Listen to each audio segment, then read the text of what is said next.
Whether it was speed and power off the edge or power from the inside as well, this defensive line is helping create chaos for this Matt Eberflus defense. Welcome into Inside Cowboys training camp, driven by forward Nicole Hutchison alongside Kyle Yeomans, and this Dallas defense looks like they are certainly taking the steps in the right direction to make an improvement in 2025. That's the big thing. The Cowboys have not been able to stop the run effectively, really, over the last decade and change. And Aaron White Cotton, new defensive line coach for this Cowboys team, is taking it upon himself, along with defensive coordinator Matt Eberflus, to change that in 2025. And that starts with a lot of the young talent that Dallas added this offseason, taking a step forward and meshing with some of the veteran talent that either was already in Dallas or was added this offseason, such as Solomon Thomas, who's had a tremendous training camp so far. But when you pair guys like Toia, a day 3 defensive tackle out of UCLA, meshing with Osa Odigizua, that 1 technique, 3 technique look, it looks even more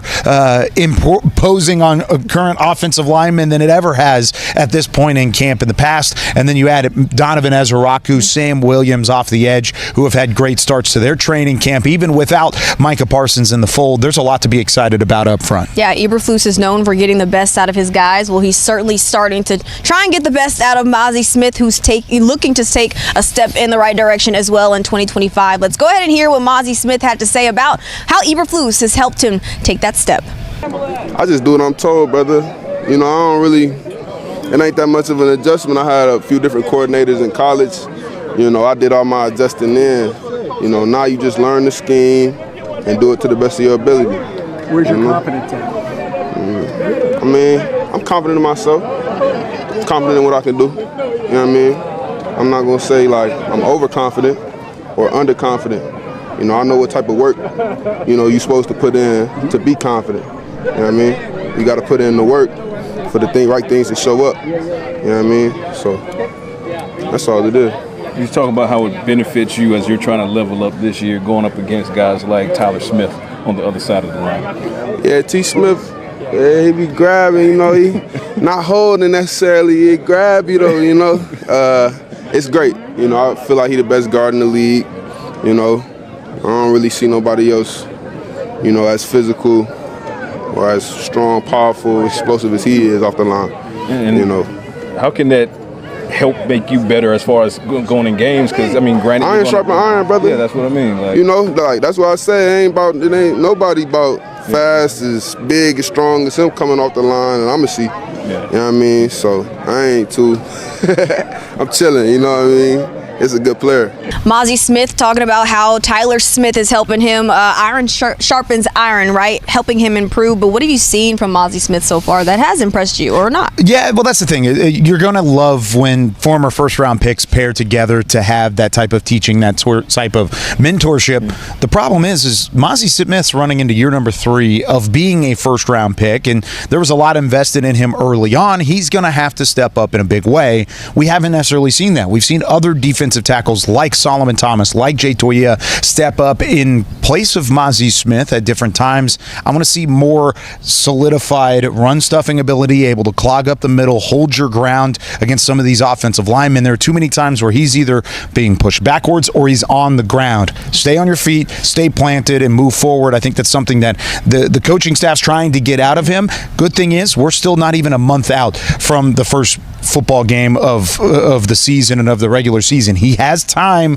to continue to push, but time is running out for Mazi Smith. Yeah, and talk about a guy who every day is really pivotal for him because you're starting to see Toia start getting those first-team reps. What have you liked so far from Toia? I love what we've seen from Toia. One, because he's very even keel, very low-key across the board, but he's really good in the pass rush. He's shown the ability to get upfield and to challenge double teams, and then he's able to keep that size, that big body of his, the 310-plus pound rookie, still showing like a veteran early on in camp. I like what we've seen on the interior. Cowboys need more of that up front. Well, the defensive line, the depth on the defensive line is looking to trend upward. Well, this offensive line is looking to do the same. The Cowboys have just added a new addition. We're breaking that down up next on Inside Cowboys Training Camp. Cowboys Training Camp driven by forward Nicole Hutchison alongside Kyle Yeomans, and a lot of roster moves as of today here in Oxnard, California. But the newest is a reunion with La'el Collins, an offensive tackle who also played guard as well. But just the new addition, what does this mean for this Dallas Cowboys offensive line? Well, it means they needed some help up front. And, of course, he's not the only tackle they signed. They signed Garen Christian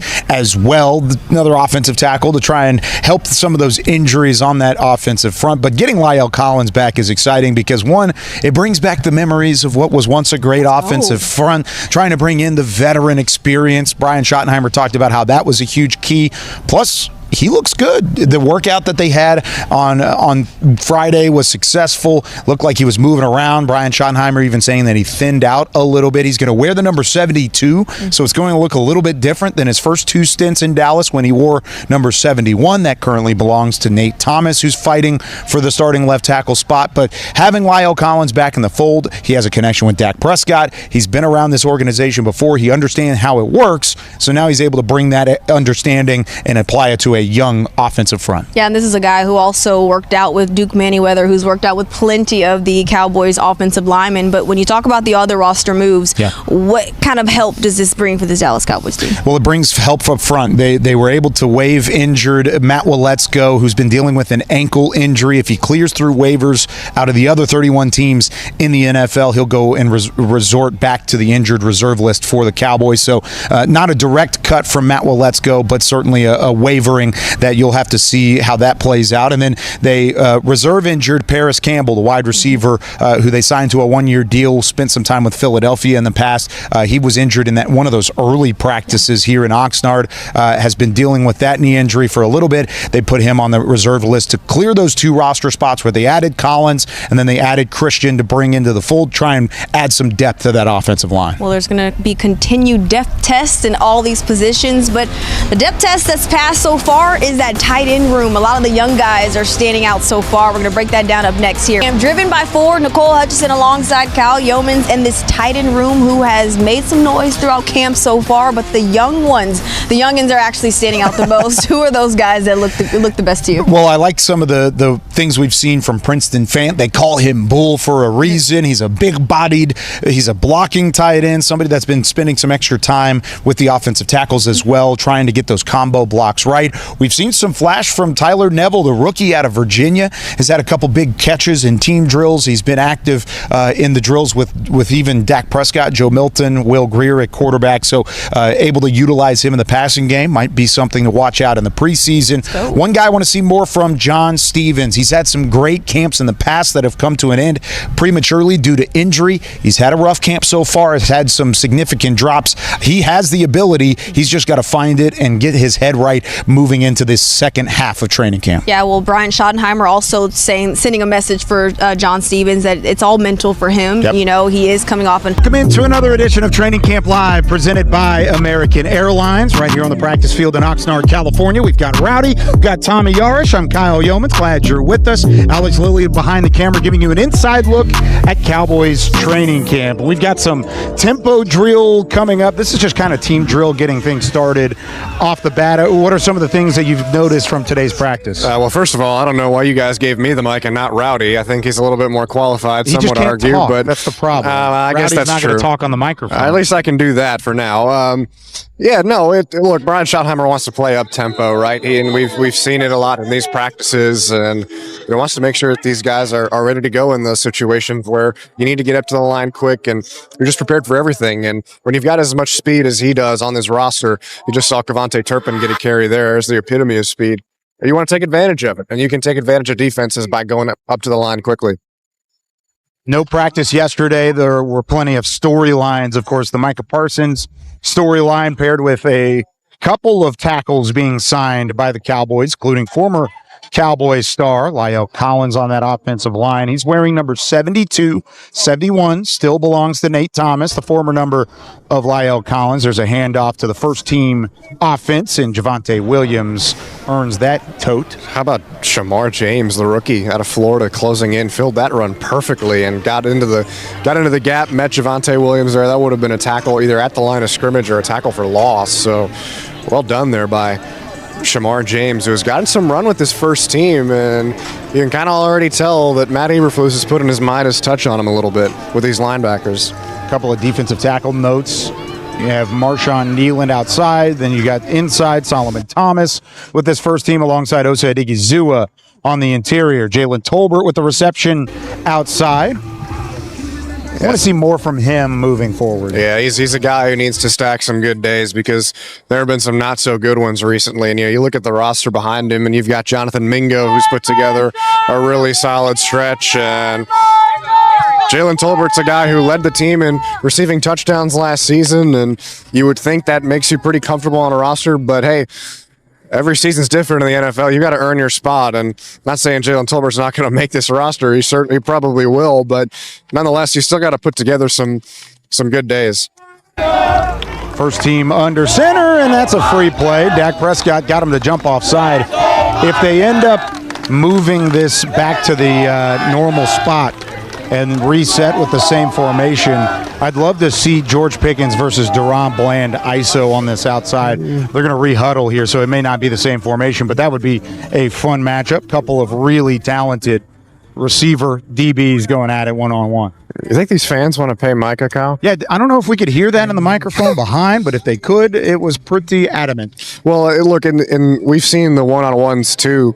These one-on-one matches we saw the other day, CeeDee Lamb, Deron Bland going at it. So they're isolated here on this side. Looks like you're getting what you want, Kyle. Yep. Pickens, Bland, and it is Pickens. Oh, boy. Gets passed off. Good coverage from Malik Hooker over the top, and Dak Prescott has to take off and scramble. Did you see Donovan Ezeraku on that play? Oh, my goodness. He just blew right past Terrence Steele. It wasn't even close. And, man, I'm telling you what, this kid is special, man. He's putting together some good days of practice, and he's been so consistent. Very refined in all of his moves, super active with his hands, and another big win there for the rookie. We've seen it a couple times throughout past training camps. Some rookie stars stand out early. They play in that first preseason game, and then they take the pads off and take a breather for the remainder of the preseason. Would not be surprised if Donovan Ezeraku finds his way onto that list. Here's Dak Prescott finding Kavontae Turpin over the middle of the field. He has the reception in a big game. Yeah, it might not be many harder people to guard on a crossing route than Kavontae Turpin, just because if you're a corner, you've got to make up ground from the jump unless you go early, right? So that time, Zion Childress, the undrafted free agent out of Kentucky, who is getting some run here with the ones and earned praise from Brian Schottenheimer the other day as one of the guys that wasn't initially on his radar, but now has popped up. Just couldn't hang there in coverage, and to be fair, not a lot of people can. Joe Milton back at quarterback. And he takes off on the bootleg. I think that was a designed run initially, or maybe a busted play. It's kind of tough to see from here. Peyton Turner that time got in the backfield, the former first-round pick, came over from the New Orleans Saints this offseason. Turner's a guy that a couple times now we've said his name in these practices. He's got to stack together some consistent reps, but overall he's had a solid camp, but a pretty quiet solid camp too. Got the tackle on that play. Here's Milton again under center. They've been working him a lot under center, trying to get some level of rhythm and comfortability whenever it comes to being in a new spot like that. Played a lot out of shotgun during his time in Tennessee. We've talked about that on past episodes. Jalen Cropper with the reception. Keemon Hall underneath it, rips the football free on the sideline, and not sure if that was a catch fumble scenario, but either way, the ball hit the ground. Yeah, either way, that ball is, I think that's an incomplete pass. I don't think that would have counted as a reception. Hell of a play from Keemon Hall to stay active, and that's what you're going to get from Matt Eberflus defense. These guys are going to keep fighting for the ball until the second the play ends. Brian Schottenheimer gave some praise to Keemon Hall today, talked about his ability to play in the nickel, be in that slot cornerback position, and he continues to earn reps with both the first and second team, and probably just to find some continuity across the board at that cornerback spot that's a bit banged up at this point in training camp. Big hit up front, a little wide receiver sweep to Trayshawn Holden. Will Greer was at quarterback there, and Holden with the speed to turn upfield. Yeah, Holden not necessarily known as the biggest speed guy, not really much of a separator at times when he's running his routes, but nonetheless, you just saw how productive he was at Oregon, and this is a guy who, with the football in his hands, is a good playmaker. He can go and make plays for you. He had a couple touchdowns the other day, the last practice the Cowboys had, so he can make some plays for you, and he's making some noise. Wouldn't shock me at all if he's in contention for a roster spot.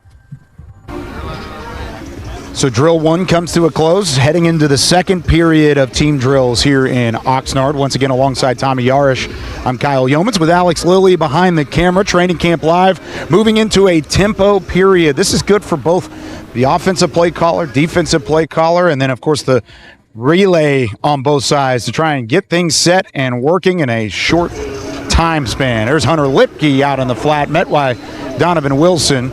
What do you want to see from the offense here as they get up to the line of scrimmage?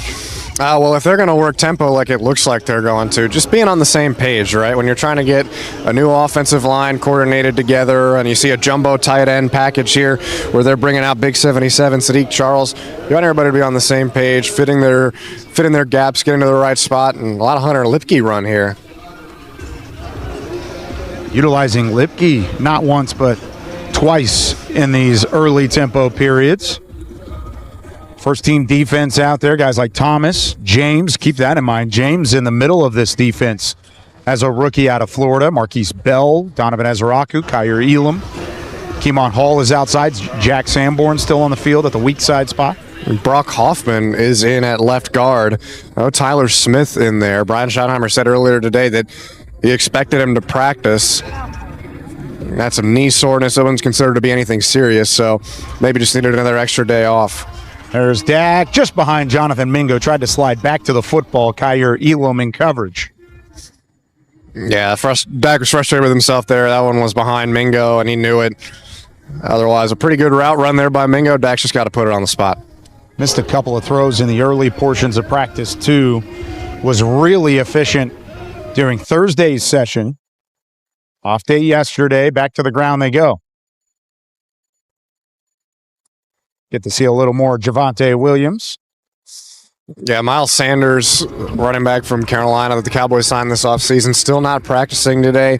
Brian Schottenheimer reiterated to us that it didn't seem to be anything serious, but he might need still a day or two before he returns to the practice field. So that means more time for Javonte Williams and the rookie out of Texas, Jaden Blue. Let's take a look at one of the stars early of camp, at least the young stars. Let's go ISO here on the interior defensive line and watch Jay Toia, the rookie out of UCLA. He's had a great camp. He's situated wearing the number 93 in blue. Let's watch him take on the interior of the second team offensive line. There again, pushing the pocket, working inside. He's not able to get home, but if you're moving the line of scrimmage, you're doing your job as a one tech in this defense. Yeah, he's just got to be a space eater, right? 6'2", 340 pounds.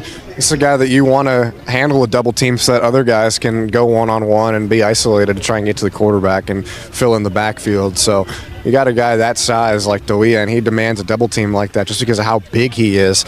That's going to help you out, and the Cowboys need a guy in the middle who can stuff the run. They've been waiting to see that for years. They have Toia out of the draft. They added Perion Winfrey late in the process, right before Cowboys started practice here in Oxnard, wearing the number 99. And it looks like somebody slow to get up, but doesn't look to be too big of a problem. Yeah, it's James Houston, the free agent the Cowboys recently signed after a workout. He's back in the play. So Pop back up. Crazy here. But you like what you've seen from Toia. You like what you've seen from Winfrey. Tyrus Weed has put together a couple good practices. This is kind of a group of the undersung younger players that you can kind of love watching. And there's Winfrey. He jumped a little early. That gives Milton a chance to show off the arm strength. Nope. Tucks it and runs. Yeah, there's nowhere for Milton to throw. There was a double team on one side, and then Robert Rochelle. It is a free play, though. You can throw that. Sure, but I just wanted to see him throw it 70 yards. That's all right. Well, they did reset the play. Buddy Johnson at linebacker, too, with Damone Clark. Fake to Phil Maffa. Throw on the run. That one complete to Ryan Flanoy in space. Good spot there for Milton. Just takes his time in the pocket, doesn't rush himself, goes through his reads, and layers the throw downfield. That's exactly what you wanted to see from him, right? Just slowly but surely taking these next steps, finding his spots, and hitting his receivers. One's working back into the fold. This tempo period, they're not moving the ball, just so you know. They're not working down the field. It's not a drive. They're using the same spot, re-spotting the ball. Sam Williams from a wide 9 technique on the opposite side of Terrence Steele, way outside. getting set up to rush the passer. Dak back under center. 5-step drop underneath the Princeton fan. They call him Bull because he has the physicality, and he runs through a defender and then, of course, able to take off after the thud. Yep, back in Pats today for the Cowboys, so thud practices, and just a quick dump off there from Dak. Nobody was covered down the field. They doubled Jonathan Mingo, so it was a good read. Jake Ferguson. Jake has some family in town. It's a family weekend as well for a lot of these coaches and players, and so good to show out in front of the loved ones for a lot of these guys that have spent 2 weeks or more out here in Oxnard, California for practices. Got a beach day planned later. Yeah, that sounds like fun. Of course, beautiful weather here in Oxnard. A little warm during this drill. Sun's come out. Dak, pressured by Azaraku, had to float it over the top to George Pickens, and he shoved out of bounds quickly. That would have been a modest gain. Dak salvages the play, but again, there's the speed from Mazi. Yeah, just so good off of the edge. And again, we talked about how he's not the biggest guy, but he's just so technically sound, uses his arms so well to beat guys at the point of attack. And this guy's pro ready, man. Play action. Dak steps up from the pressure out of Solomon Thomas. He wants to let it fly deep. Double coverage. CeeDee Lamb goes back to the football and gets it. There was a whistle behind the line of scrimmage. May have blown that play dead, but either way, double coverage doesn't matter with CeeDee Lamb. Yeah, that was a sack for Solomon Thomas and then another sack for Donovan Azaraku if he missed up on it. Yeah, the whistles were already blowing. And then Dak Prescott just did not get everything under that throw. That was not his best throw, just kind of wobbly and a little bit of a duck, if you will. But nonetheless, when you got a receiver like CeeDee Lamb down the field, it can always be a catchable ball, no matter who's on him. Dak and CD talking after that play as they work to the sideline. I wonder if there was a level of miscommunication. Yeah, he didn't seem too confident in that throw. It looks like it came off his hand weird. It's Phil Maffa on the run attempt. Yeah, after really what was a great day for the offense Thursday, Dak Prescott dealing. He was able to command the line of scrimmage. Was very impressive. It hasn't been the same here on a Saturday in Oxnard. Defense has really shined here in these early portions of practice. Here's Joe Milton. Throws. I'm surprised at how far he threw that football. It was almost underhanded. Well, he sidearm, maybe like a submarine pitcher. Maybe he was trying to toss it up to Stephen Jones and the rest of the executives over there in the middle stanchion.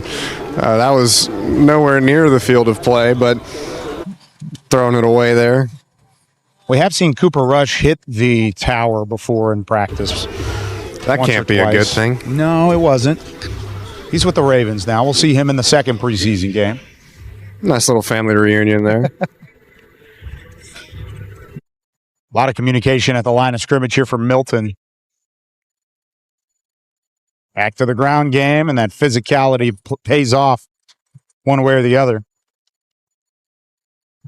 Wrapping things up here on Training Camp Live, not a ton of highlight reel plays today. It was more of the ground game, the offensive line work, getting guys set at the line of scrimmage. We do have some rules experts from the NFL here to try and help out with a lot of that. So this is a lot of the ground laying, the foundation laying for Brian Schottenheimer on a Saturday. Yeah, and it's not always a bad thing when you don't have highlight plays, right? You're not going to get a big play every play. You're not going to get a big play every series. So laying that groundwork is important. You look back at how at times undisciplined this team was in 2024.